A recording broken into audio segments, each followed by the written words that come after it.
वाचून जर खऱ्या अर्थानं आपण जन्म घालवला तर महाराज म्हटले नरकाला जावं लागेल. हरे विना जन्म तो नरकाची पण जाना आणि यमाचा पाहुणा प्राणी भोग. तू म्हणाल यमाचं पाहुणं त्या ठिकाणी व्हावं लागेल. तो म्हणाल पाहुणं होणं चांगलं असतं.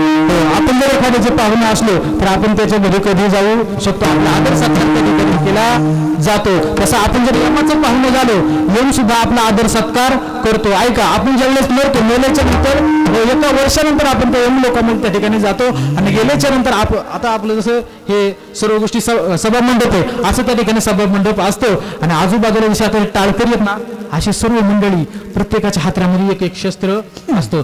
कुणाच्या हातामध्ये काय त्याला म्हणायचं सैती, कुणाच्या हातामध्ये भांडकी, कुणाच्या हातात भाला असं असतं बरं का. महिला मंडळ तुम्ही लक्ष द्या, ती पुढचं मी ते आता सांगून देतो बरं का. हो, असं सर्व गोष्टी त्याच्याकडे असतात आणि आपला नंबर आला तर आपण एक अगोदरच घाबरलेलो असतो. मग आपली एंट्री अशी इकडून केली जाते. एंट्री केल्याच्या नंतर आपला नंबर आल्याच्या नंतर आपल्याला समोर बसवलं जातं, विचारलं जातं जीवनामध्ये काही वारी वगैरे केली का. तर आपण काय ते लगेच शेजारीचे त्याला काय चंद्रगुप्त असतात ते लगेच कॅम्प्युटरवर टाईप करतात वारी केली का. तर नाही, लगेच विचारतात तुम्ही नेमके आले कुठून. भिवेगाववरून का. अरे बापरे, भगवान शंकराच्या पाहित्याला मोठी पावन मंडळ गेल्या गेल्या पहिला आपलं दर्शन घेतलं जातं. कोण. तो यम आपलं दर्शन घेतो मंडळी. यम हा दर्शन घेतल्याच्या नंतर म्हणतो बाबा कोणता. खेड तालुका ज्ञानोबरायांच्या तालुक्यातली मंडळी मोठी पुण्य पावन मंडळ आहेत. हो, वारी तर काही जीवनामध्ये घडली नसते पण ती त्या ठिकाणी यम पुन्हा म्हणतो बाबा पंढरपूरची नसेल घडली, आळंदीची का होईना घडली असेल. आळंदीची पहा, तर आळंदीची सुद्धा वारी नाही. बरं हरिपाठ वगैरे हरिपाठाची न्यायची काय कधी गाडगेट नाही. थोडासा आपल्याकडे रागवतो. म्हटला रागवतो आणि रागवल्याच्या नंतर पुन्हा म्हणतो जीवनामध्ये काही पुण्यकर्म केलं का. होती गावच्या सत्याला कधी वर्गणी वगैरे वर्गणी सुद्धा नाही. असं काहीच नाही. असं ज्यावेळी दिसतं त्यावेळेस यम म्हणतो अरे याला घ्या बाजूला. आणि मग काय करता माझे तुकडे बरोबर करतात मारी ती थोडी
जन्म घालवला तर अशा प्रकारच्या नाना यातना त्या ठिकाणी व्हाव्या लागतील. मग असं जर जीवनामध्ये होऊ नये असं जर वाटत असेल तर काय करा, एकदा मोठ्या प्रेमाने त्या भगवान परमात्म्याचं भजन करावे.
जन्म तो नरकाची पैजाना यमाचा पाहुणा प्राणी होय अशी स्थिती जीवनामध्ये येऊ नये असं जर वाटत असेल तर माणसाने काय केलं पाहिजे नामस्मरण केलं पाहिजे महाराज म्हणतात हरिमुखी म्हणा हरिमुखी म्हणा पुण्याची गणना दोन करू ज्ञानोबाराने विचारलं ज्ञानोबाराया हे जे तुम्ही सांगितलं हे कशा प्रकारे सांगतात ज्ञानोबाराय म्हटलं मी माझे श्रीगुरु निवृत्ती दादांना विचारलं आणि त्यांनी खऱ्या अर्थाने सांगितलं अभंगाचं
सांगितलं हे मी माझ्या मनाचे सांगत नाही ज्ञानदेव कसे निरोपेचे चाल आणि गगनाहुनी वाद नाम आहे या जगतात सर्वश्रेष्ठ जर काय असेल तर त्या भगवंताचं नामस्मरण म्हणून खऱ्या अर्थानं आपण आपल्या जीवनामध्ये काय केलं पाहिजे नामस्मरण केलं पाहिजे हो हरिपाठ केला पाहिजे वारी केली पाहिजे तर बाकीचं नाही पाहिजे घरी बसल्या बसल्या निवंत असताना नामस्मरण आपल्या जीवनामध्ये खऱ्या अर्थानं महाराज म्हणतात शतंग्य विहाय वक्तव्य आणि सहस्त्रस्थान माश्री लक्ष्मण पातळ ऐका काय श्लोक माणसाने 100 कामं सोडून काय करावं स्नान करावं 1000 कामं सोडून जेवण करावं हो पण कोट्यावधी नामं सोडून खऱ्या अर्थ कामं सोडून भगवंताचं काय केलं पाहिजे नामस्मरण केलं पाहिजे हो ज्या भगवंताने खऱ्या अर्थाने सुंदर अशा प्रकारचा नरदेह दिला त्या देवासाठी आपण काही केलं पाहिजे आपल्या मुलांनी आपल्यासाठी काही केलं म्हणून आपण काही करण्यासाठी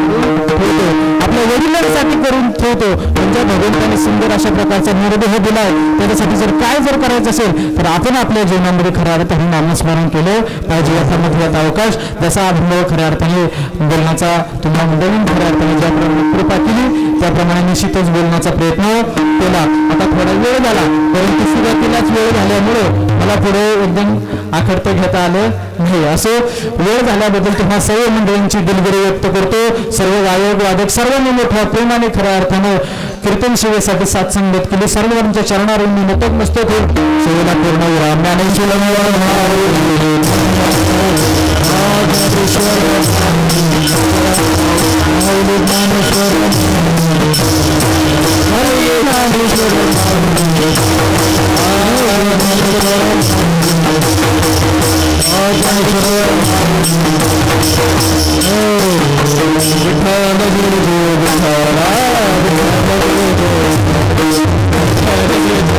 अरे